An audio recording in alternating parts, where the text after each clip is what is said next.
Olá pessoal, como vão vocês? Sejam muito bem-vindos ao nosso trabalho de projeto aplicado em comunidade OPAC. Nesse período, abordamos o tema doenças negligenciadas no Brasil e a relação com a falta de estruturas habitacional.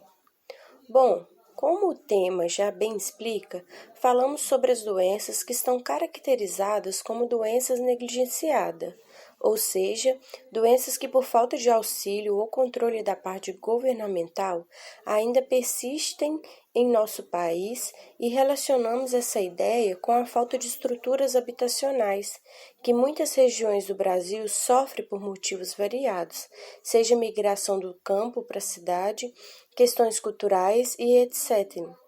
A doença escolhida pelo nosso grupo foi a conhecida como doença de Chagas, que é causada pelo parasita Trypanosoma cruzi e tem como inseto vetor os triatomídeos, popularmente conhecidos como barbeiros. O parasita Trypanosoma cruzi fica alojado no intestino do barbeiro. Logo, a principal forma de contaminação da doença de Chagas é quando o barbeiro, que é um animal hematógrafo, vai se alimentar e, após sugar o sangue do indivíduo, tem o hábito de defecar no local da picada. Ao coçar, devido à irritabilidade, se acaba induzindo na corrente sanguínea o parasita que estava nas fezes. Já na corrente sanguínea, o parasita irá invadir as células do sangue, se multiplicar e romper a célula para retornar à corrente sanguínea. Durante esse ciclo, o hospedeiro do parasita irá apresentar sinais de contaminação. Os sintomas da doença de Chagas irão apresentar duas fases de acordo com o tempo em que o parasita está no organismo do hospedeiro. Essas fases serão fase aguda, que tem como sintomas febre prolongada, dor de cabeça, fraqueza intensa, inchaço nas pernas e rosto, e a fase crônica, que se pode considerar mais perigosa, por poder ser assintomática, porém causando problemas cardíacos e digestivos. Enfim, essa foi uma pequena introdução sobre o que é a doença de Chagas.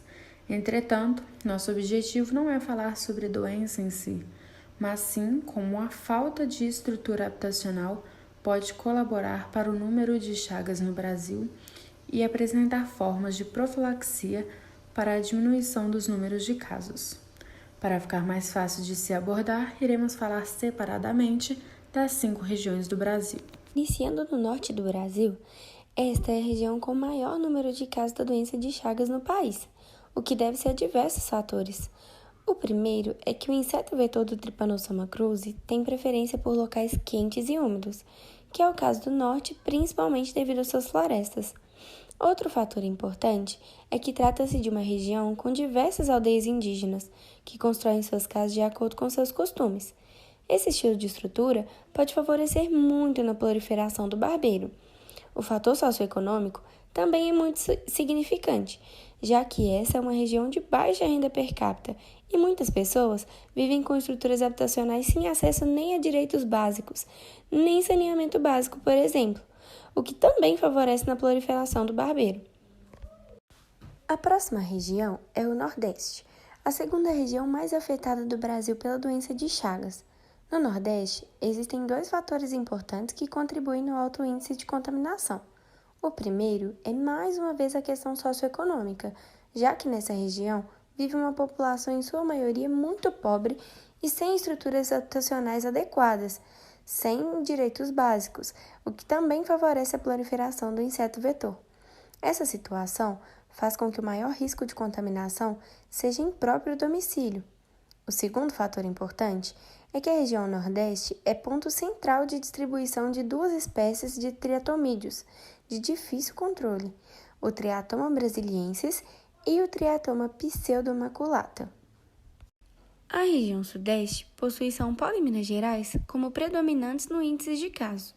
Lembrando, inclusive, que o primeiro caso da doença de Chagas diagnosticado foi em Minas Gerais.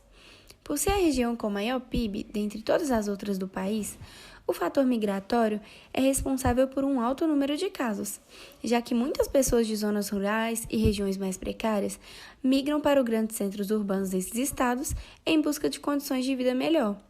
mas acabam se instalando em regiões periféricas, que também não possuem boa estrutura básica, o que ajuda novamente na proliferação do barbeiro.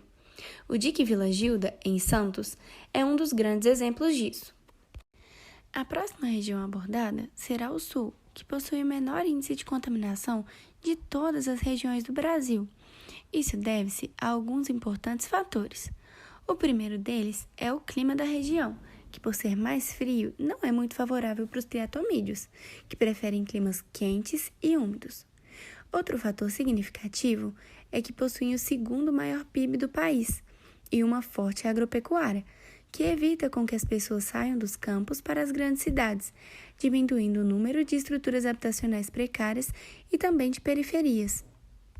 Por último, falaremos da região Centro-Oeste, que também possui uma grande população economicamente carente, que vive em estruturas habitacionais precárias e com alta probabilidade de proliferação do barbeiro.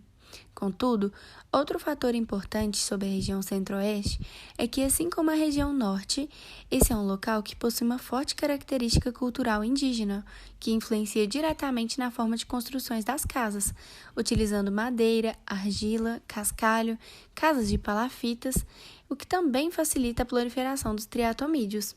Como foi possível observar, podemos caracterizar a doença de Chagas como uma doença com região e com classe social, pois afeta diretamente a população mais pobre que não tem acesso aos seus direitos básicos.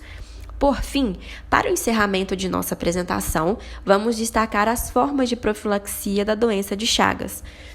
É importante que se invista nas regiões mais precárias, disponibilizando para os moradores casas dignas e seguras de se viver, como, por exemplo, casas construídas de alvenaria.